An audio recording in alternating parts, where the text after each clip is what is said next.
Hello students, welcome to tryst with biology. और आज हम पढ़ेंगे किंगडम प्रोटिस्टा। किंगडम प्रोटिस्टा जो कि यूकारियोटिक सेल है। अभी इससे पहले हमने जब पढ़ा था किंगडम मोनेरा, वो प्रोकारियोटिक सेल था। ये यूकारियोटिक सेल है, लेकिन कैसे हैं? Unicellular eukaryotes. तो किंगडम प्रोटिस्टा को किस में रखा गया है? यूनिसेलुलर यूकारियोट्स में रखा गया है। अब यूकारियोट है तो इसके पास क्या होगा? ट्रू न्यूक्लियस होगा। सेल में ऑर्गेनेलीज जो होंगी कवर्ड होंगी, और हैबिटेट क्या होता है? देखो, प्रोटिस्टा जो है फ्री लिविंग हर तरह से रहेगा। ये फ्री लिविंग भी है, पैरासिटिक भी है। कुछ प्रोटिस्टा ऐसे हैं जो एक्वाटिक है, और एक्वाटिक में भी दोनों तरह से है, फ्रेश वाटर भी है और मराइन वाटर भी है।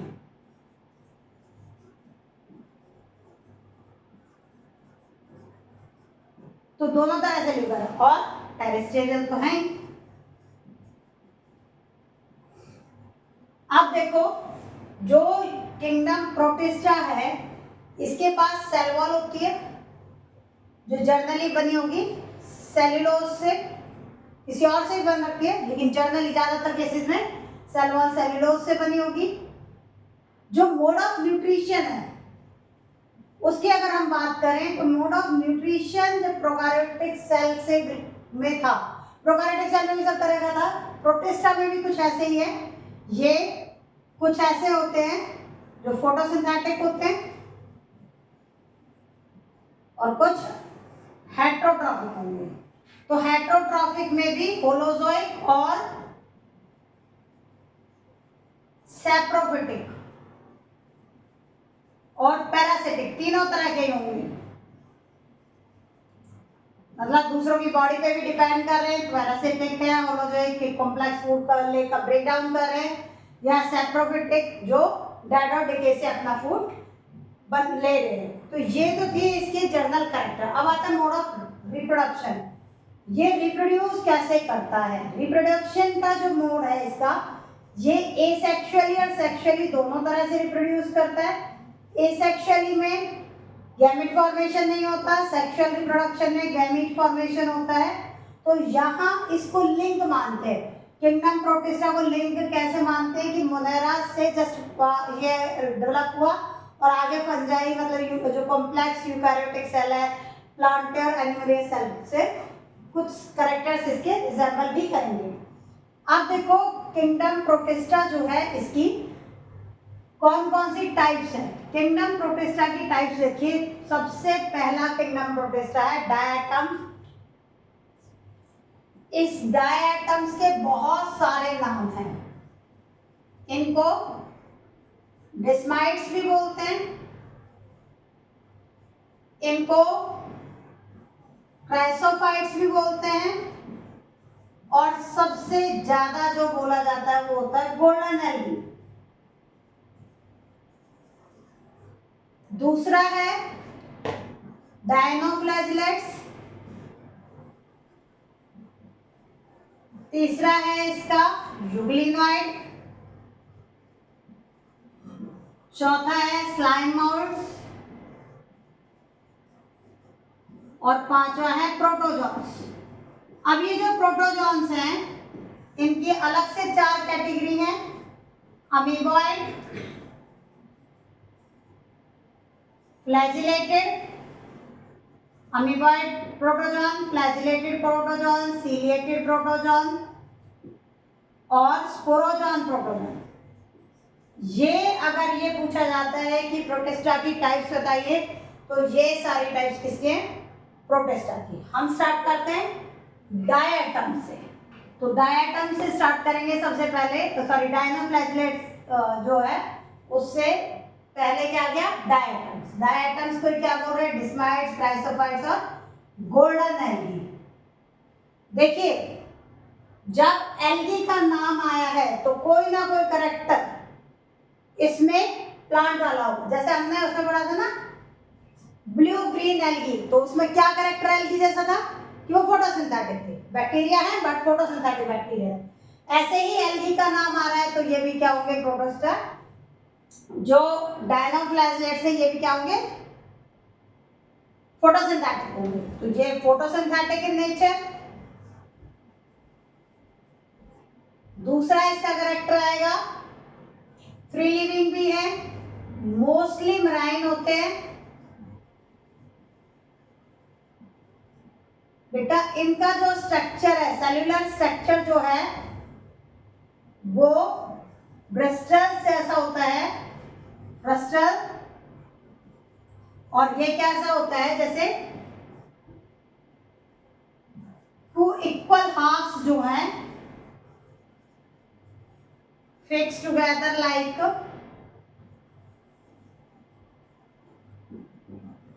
इस सॉफ्ट केस। आजकल तो ये कम आते हैं, पहले ज्यादा होते थे, घरों में सब में मिलते थे। ये देखो बेटा, साबुनदानी ऐसी जिसका एक ये कवर है, ये इस तरह से फिक्स है, ऐसे फिक्स होता है, उसमें बीच में साबुन रख देते हैं फिर बंद हो जाता है। तो ये क्या है, ऐसे ही कुछ है जिसमें सॉफ्ट केस की तरह का एक फ्रस्टल शेप का फ्रस्टल होता है, जो इसका स्ट्रक्चर जो बनता है, क्या बोलते हैं इसको, फ्रस्टल स्ट्रक्चर बोलते हैं। और ये जो फ्रस्टल है, FRUSTL, फ्रस्टल दो इक्वल हाफ सॉफ्ट केस की तरह से फिक्स होते हैं। इनकी जो सेल वॉल है वो बनी होती है सिलिका की, और इसी वजह से ये इन वो था ना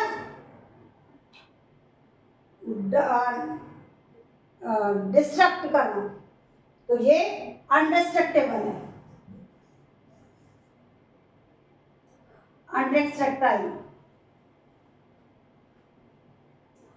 अनडिस्ट्रक्टाइल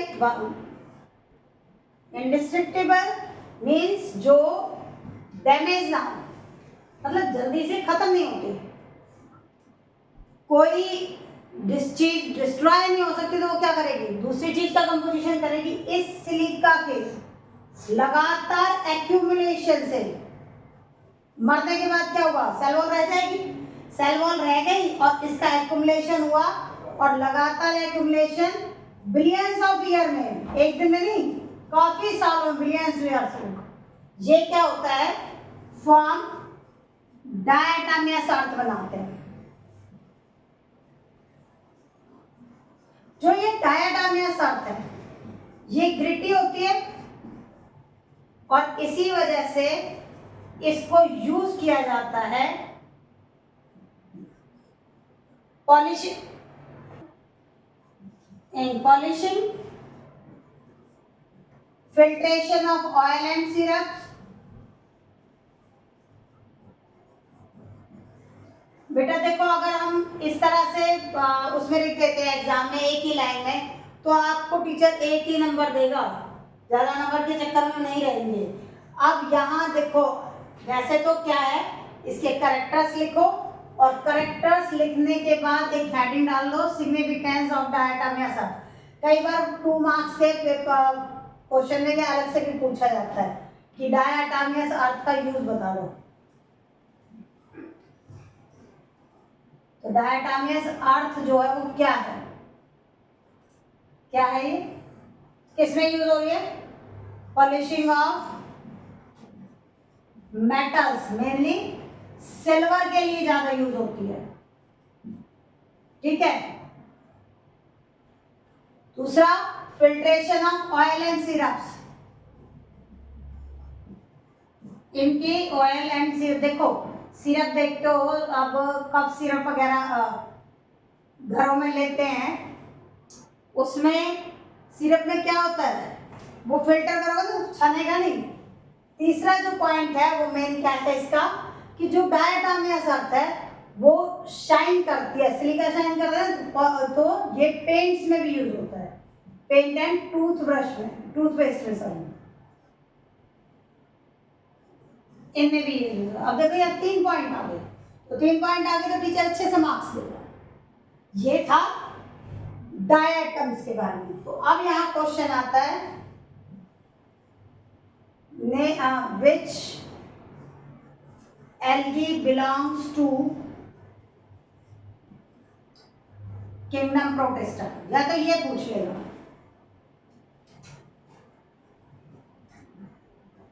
या फिर बहुत सिंपल सी लैंग्वेज में बोलेगा नेम ए प्रोटिस्टियन एल्गी। प्रोटिस्टियन एल्गी कौन सी है? तो प्रोटिस्टियन एल्गी कौन सी? गोल्डन एल्गी, डायटम्स, और ये भी पूछा जाए कि किंगडम प्रोटिस्टा में कौन सी एल्गी बिलोंग करती है, तो भी सेम आंसर है। तो ये था डायटम्स का क्राइसोफाइट्स के कैरेक्टर्स और डिस्माइट्स के। अब हम पढ़ेंगे दूसरी कैटेगरी जो है डायनोफ्लैजिलेट्स। फ्री लिविंग है, मराइन है, फ्रेश वाटर है, ये तो एक कैरेक्टर है। मराइन सबसे ज्यादा होते हैं। यहां देखो ये यूनिसेलर होंगे, फ्री लिविंग है, मरीन ज्यादातर है, फोटोसिंथेटिक इन नेचर, मतलब फोटोसिंथेसिस का। देखो बेटा डायटम्स चीफ सोर्स है, सबसे ज्यादा ओशियन में फोटोसिंथेसिस डायटम्स की वजह से होती है, तो वो chief source of chief producers भी बोलते हैं, इसीलिए उनको जो डायटम्स है ना अभी जो पढ़े हैं डायटम्स, वो क्या है? Chief producers. क्योंकि जो ऑक्सीजन का प्रोडक्शन सबसे ज्यादा उन्होंने करना है। यहाँ हम पढ़ रहे फोटोसिंथेसिस नेचर, वो ये भी फोटोसिंथेसिस करते हैं, बट दे हैव पिगमेंट्स, और इसी पिगमेंट की वजह से ये red, yellow, blue and green in colour, अलग अलग कलर के होंगे। सेल वॉल इनमें भी होगी, और सेल वॉल जो बनी होगी वो सेल्यूलोज की बनी होगी। अब इसके नाम पे आ जाओ। दे हैव टू फ्लैजेलास, दो फ्लैजेला हैं, और दोनों की दोनों फ्लैजेला जो है अलग अलग पोजीशन पे हैं। देखिए अगर इस तरह से है तो ये एक यहां से निकल रहा है, एक यहां से, one transfer and one longitudinal.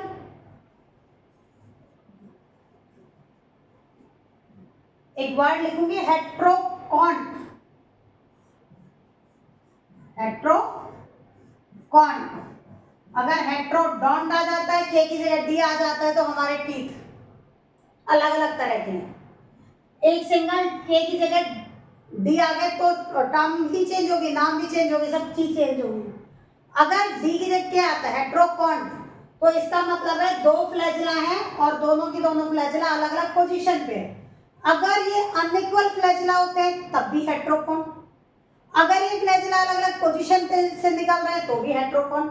तो यहाँ इसको डायनोफ्लैजिलेट क्यों कह रहे हैं? क्योंकि दो फ्लैजिला अलग अलग पोजीशन से अराइज हो रहे हैं, और इस टर्म के लिए यूज किया इन्होंने हेट्रोकॉन्ट।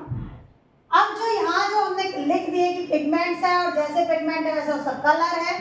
अगर ये जो रेड डायनोफ्लैजिलेट्स है, देखो बेटा रेड डायनोफ्लैजिलेट्स जो है वो बड़े खतरनाक हैं, are toxic in nature.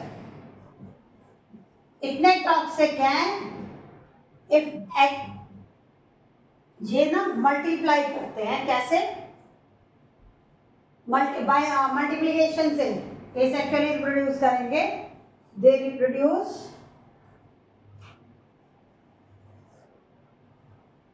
Bye multiple fission. अब मल्टीपल फिजन में तो एक से कई सारे बनते हैं, और इस मल्टीपल फिजन की वजह से देखो अगर मैं बोर्ड पे ऐसे एक डॉट लगाती हूँ तो शायद किसी का ध्यान ना जाए, लेकिन अगर ये डॉट ऐसे ऐसे लग गई, अब जाएगा ध्यान? अब तो दिखेगा कि कोई डिजाइन सा बन गया यहाँ। ऐसे ही ये मल्टीपल फिजन की वजह से इतना ज्यादा इनका नंबर आ जाता है कि ये they appears sea tide red, जो समुद्र की लहर उठ के आ रही हो ऐसे लगेगी जैसे लाल रंग की उठ के आ रही हो, as they appear sea tide red, red पूरा लाल ऐसे दिखेगा, लाल पानी आ रहा है। जब लाल पानी आ रहा है, रेड दिख रहे हैं और ऊपर से ये कह दिया ये टॉक्सिक है, तो ये बात भी तो है, दे एनगल्फ है एक्वाटिक लाइफ, एक्वाटिक लाइफ तो पिएगी भी इसको, पानी को। उनमें इतना सा उन्होंने थोड़ी पढ़ रखा है कि रेड डायनोफ्लाजेलेट टॉक्सिक है, वो छोड़ दो, वो भी पी जाएंगे तो वो मर जाएंगे। तो दे, यहाँ रेड डायनोफ्लाजेलेट का एक एग्जाम्पल लिख लेते हैं, ये यहाँ लिख लीजिए। रेड डायनोफ्लाजेलेट्स जो है लाइक गोनियोलैक्स,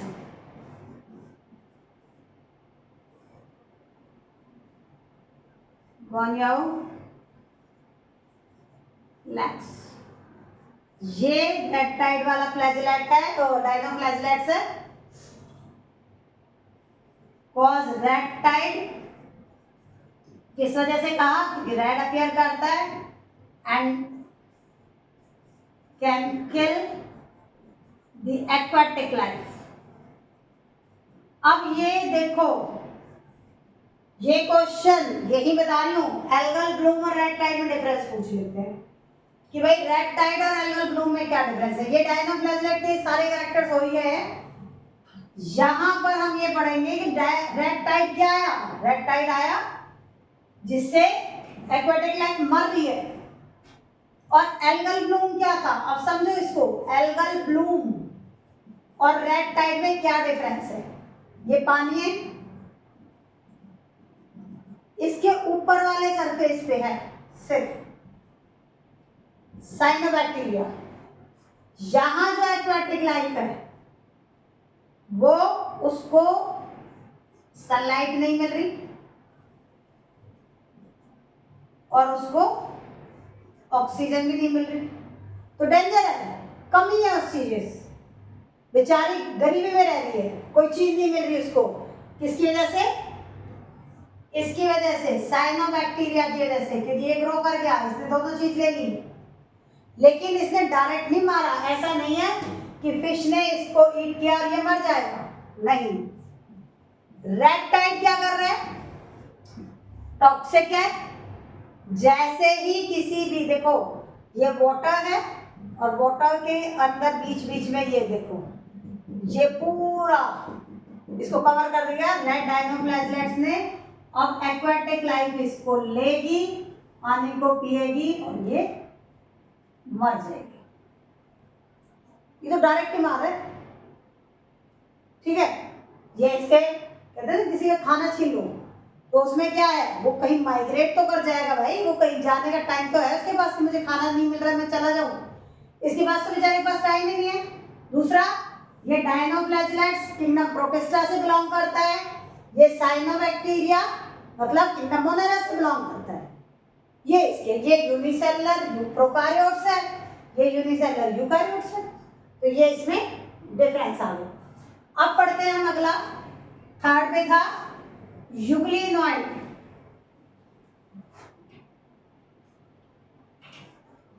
यूग्लिनॉइड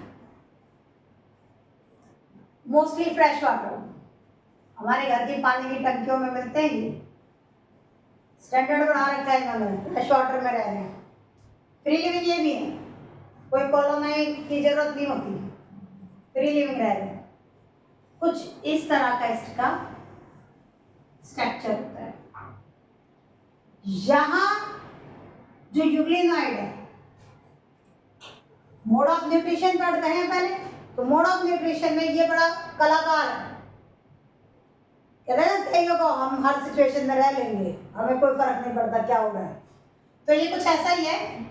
ये क्या है, मिक्सोट्रॉफिक है, मिक्स होके आ रही है ना चीज, दो चीजों का मिक्स होगा, फोटोसिंथेटिक भी है और हेट्रोट्रॉफिक भी, मतलब अपना खाना खुद भी बना सकते हैं और ये किसी और से भी। यहाँ आलस की बात नहीं कि आज मूड नहीं है, चलो आज रेडीमेड खाना खा लेते हैं, या भैया आज अपना बना के खाते हैं, आज अपने घर का खाना खाते हैं, ऐसा कुछ नहीं है। क्या है, अवेलेबिलिटी पे डिपेंड करता है। अगर तो सनलाइट है, इफ सनलाइट इज अवेलेबल, अगर इसको सनलाइट दी जा रही है या ये इस ऐसी जगह पर है जहां सनलाइट इसको प्रॉपर आ रही है, then they make their own food, तभी अपना खाना खुद बनाएंगे। लेकिन अगर क्या, अगर ये ऐसी जगह पे है जहां सनलाइट अवेलेबल नहीं है, सनलाइट अवेलेबल नहीं है, सनलाइट नहीं मिल रही इसको, then they take their food by others, जब अपना खाना दूसरों से लेंगे, और दूसरों से लेंगे तो हेट्रोट्रॉफिक हो गए, इसलिए क्या टर्म आई, मेसोट्रॉफिक। ये जो है ये फ्लेक्सिबल लेयर होती है, ये प्रोटीन रिच लेयर होती है, और इसको बोलते हैं palisade. Instead of cell wall,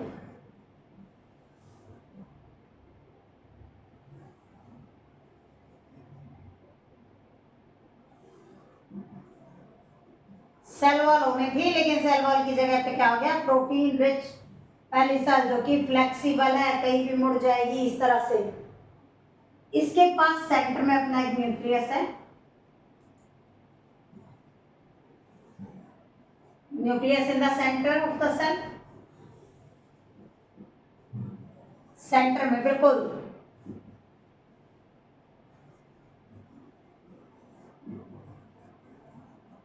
अब इसमें भी हेट्रोकॉन्ट है। अब हेट्रोकॉन्ट का मतलब यहां अलग है भाई, वहां हेट्रोकॉन्ट जो है वो ऐसा था जहां पर एक फ्लैजेला अलग जगह से निकल रहा था, दूसरा फ्लैजेला अलग जगह से निकल रहा है। यहां क्या है, फ्लैजेला ऐसे है, देखो एक छोटा है और एक बड़ा फ्लैजेला। अब एक बात बताना, अगर तो ये रिप्रोड्यूस ही ऐसे डिवाइड करता है, ऐसे, तो क्या होगा भैया, एक दोनों में एक फ्लैजेला, एक में तो दोनों फ्लैजेला चले जाएंगे, नीचे वाले हिस्से को तो फ्लैजेला ही ना मिले। तो ये जो है ये क्या करते हैं, they reproduce asexually by longitudinal reproduction, they reproduce asexually by longitudinal division, मतलब लंबाई की ओर से ऐसे ऐसे ऐसे दो में डिवाइड होंगे, ठीक है। ये और एग्जाम्पल इसका यूग्लिना ही आना है, यूग्लिनाइड में यूग्लिना हो गई, ये हो गए यूग्लिनाइड के कैरेक्टर्स। अब आ जाओ थर्ड कैटेगरी पे। थर्ड कैटेगरी क्या है, थर्ड प्रोटिस्टाइन टाइप्स, स्लाइम माउल्स। उसका जो स्लाइम माउल्स है, माउल्स क्या होते हैं, जो डेड और डिकेबल मैटर पे डिपेंड करते हैं, फंजाई का कैरेक्टर होता है। कैटेगरी आ गई, और यहां पहले ही और में लिख दो प्रोटिस्टियन फंजाई, प्रोटिस्टियन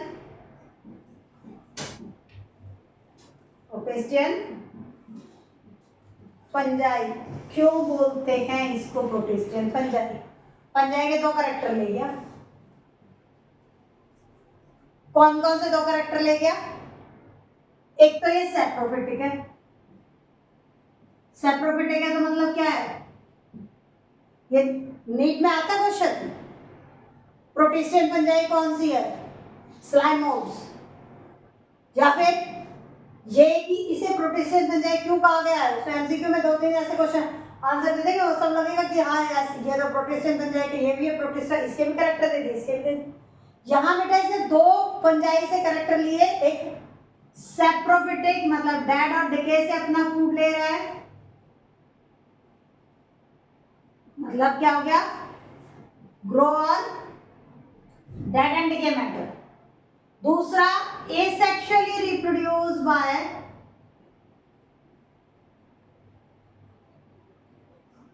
स्पोर फॉर्मेशन। इसको ये जितना कंफ्यूज करेगा ना स्लाइम मोड्स, इतना प्रोटिस्टा की कोई क्लास कंफ्यूज नहीं करने वाली। इसमें देखो प्रोटिस्टियन सेल्यूलर है, वही करेक्टर आने में न्यूक्लियस होगा, से यूनिसेलुलर स्ट्रक्चर्स होगा और कॉलोनियल है, ग्रुप में रहते हैं। अब बात आती है कि जो स्लाइम मोड्स है इसका वेजिटेटिव फेज है, उसको बोलते हैं प्लाज्मोडियम। आप लोगों ने छोटी क्लास में पढ़ा होगा कि जो मलेरिया कॉज होता है वो प्लाज्मोडियम से होता है, प्लाज्मोडियम प्रोटोजोन से। अभी फिर पढ़ेंगे हम, आगे कैटेगरी आ रही है प्रोटोजोन्स की। लेकिन यहाँ प्लाज्मोडियम, वैसे तो साइंटिस्ट लोग एक ही टर्म को क्यों यूज कर रहे थे, कोई और भी बना सकते थे, लेकिन फिर कैसे कंफ्यूज होते हैं। तो ये वेजिटेटिव फेज जो है, जहाँ पर रिप्रोडक्शन फेज नहीं है, जो मेन इसका ग्रोथ का टाइम है, जहाँ इसने सेल मल्टीप्लाई करने इसके, जहाँ ये बढ़ रहा है, ग्रोथ कर रहा है, उसको बोलते हैं प्लाज्मोडियम। प्लाज्मोडियम बेसिकली वो स्ट्रक्चर है जो ग्रो करता है सबस्ट्रेट का। सबस्ट्रेट क्या, अगर एक ब्रेड के ऊपर लग गया तो ब्रेड सबस्ट्रेट, किसी रोटी के ऊपर लग गया तो रोटी सबस्ट्रेट, जिसके ऊपर भी ग्रोथ होगी वो सबस्ट्रेट। तीसरा ये आ गया कि जो प्लाज्मोडियम की अगर हम बात कर रहे हैं, जिसकी बात कर रहे हैं प्रोटिस्टा की, अंडर अनफेवरेबल कंडीशन, फेवरेबल में तो सब बढ़िया चल रहा था, लेकिन अनफेवरेबल कंडीशन जो आई उसमें क्या होगा, they form cyst around them, अपने ऊपर एक इतनी थिक लेयर लगा ली, यहाँ ये बना ली, समझ गए, इसमें अंदर स्पोर है, या फिर हम कहें एंसिस्टेशन कर लिया। एंसिस्टेशन मतलब यही होता है कि सिस्ट के अंदर चीजें रख ली। जैसे ही फेवरेबल कंडीशन आएगी,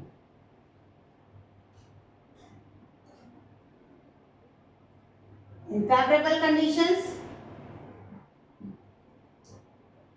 सिस्ट स्प्लिट होगा और स्प्रेड हो जाएंगे जो स्पोर्स इसके अंदर थे, कई किलोमीटर तक स्प्रेड हो जाते हैं और फिर अपना इन्फेक्शन बनाते हैं, बहुत बहुत दूर तक, कोई लिमिट नहीं है। जैसे एयर करंट जा रहा है, जहां जहां हवा फैलती जा रही है वहां तक दूर दूर तक फैल जाएगी। ये था स्लाइम मोड्स का। अब आते हैं नेक्स्ट कैटेगरी पे, और जो कि लास्ट कैटेगरी है प्रोटिस्टा की, प्रोटोजोन। लेकिन प्रोटोजोन क्या है, प्रोटोजोन सारे के सारे पैथोजेनिक नेचर के हैं, मतलब दूसरे को डिजीज कॉजिंग है, पैरासिटिक है, दूसरे पे ग्रो करेंगे। तो ये जो प्रोटोजोन्स हैं all are unicellular and parasitic, ठीक है। मोड ऑफ न्यूट्रिशन कुछ भी हो सकता है, ये अब पैरासिटिक है तो दूसरों से लेंगे, तो मेन मोड ऑफ न्यूट्रिशन क्या है, हेट्रोट्रॉफिक।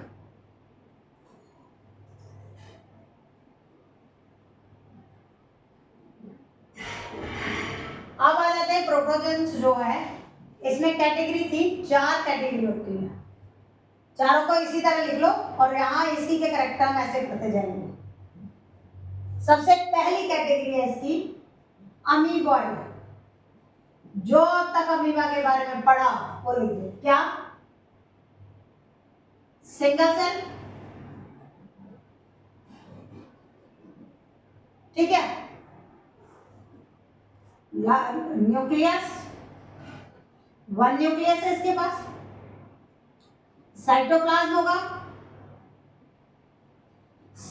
सीडोपोडिया, सीडोपोडिया क्या थे इसके, फॉस्फेटेड, जिससे जो जिस स्किन से ये चल रहा है, उसी को बोलते हैं सीडोपोडिया।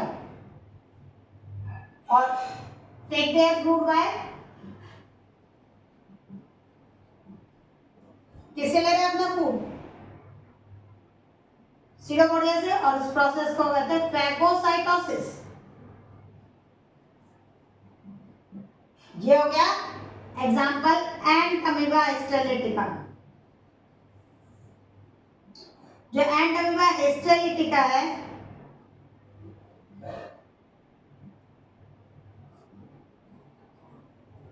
ये कॉज करता है अमीबाइक डिसेंट्रीज, बीमारी वाले हैं सारे प्रोटोजोन्स।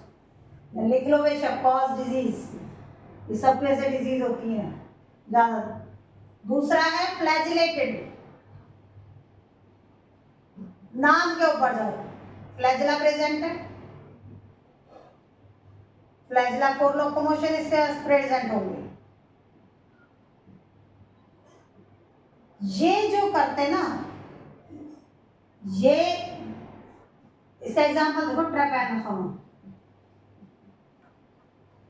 और ये ट्रेपैनोसोमा जो है कॉज स्लीपिंग सिकनेस, हर वक्त नींद आती है। Sleeping sickness. एक बच्चा मेरे से बोलता मैडम मेरी चाची प्रेग्नेंट है, वो भी हर वक्त सोती है। भाई प्रेगनेंसी में हार्मोनल चेंजेस आते हैं, वो सोना स्लीपिंग सिकनेस नहीं है। ये सिर्फ स्लीपिंग सिकनेस ट्रिपैनोसोमा से होती है ज्यादातर अफेरिकन, और जो इसका वेक्टर होता है ना, वेक्टर वो है African tsetse tsetse fly, tsetse tsetse fly. ये इसको स्प्रेड करते हैं एक पर्सन से दूसरे पर्सन से। तीसरा आता है सीलिएटेड। सीलिएटेड में पैरामीशियम एग्जांपल है, स्लीपर शेप इसकी स्ट्रक्चर बॉडी होती है और इसकी पूरी बॉडी पे ऐसे सीलिया होते हैं। ठीक है, यहां इस वाले पे एक ऐसे होगा जिसे बोलेंगे गुलेट। क्या बोलेंगे? गुलेट। सर्कल में न्यूक्लियस होगा सेंटर में, पूरी बॉडी पे सीलिया है। और ये देखिए, ये गुलेट जो है वो ग्रूव लाइक स्ट्रक्चर होता है। ये पानी के साथ water laden with food by cilia, पानी और फूड को एक साथ लेगा, किसकी हेल्प से? सीलिया की हेल्प से। ये सीलिया इसके ऐसे ऐसे पानी को भी ले आएंगे और फूड को भी, और यहाँ पे लगातार इसकी स्टेयरिंग होगी जिससे फूड इसका डाइजेस्ट होकर इसकी बॉडी को अवेलेबल होगा। ठीक है, अब लास्ट कैटेगरी हम पढ़ेंगे स्पोरोजोआ। क्या पढ़ेंगे? स्पोरोजोआ। कोई मूवमेंट लोकोमोशन ऑर्गन नहीं है, do not have locomotory organ, तो चल नहीं सकते, ऐसे ही उड़ते जाएंगे। बॉडी के नाम पे बस ऐसे स्पोर्स होते हैं, इसीलिए इनको स्पोरोजोन्स को। एग्जाम्पल है प्लाज्मोडियम, कॉज करता है मलेरिया, और मलेरिया का वेक्टर क्या है? Female Anopheles mosquito.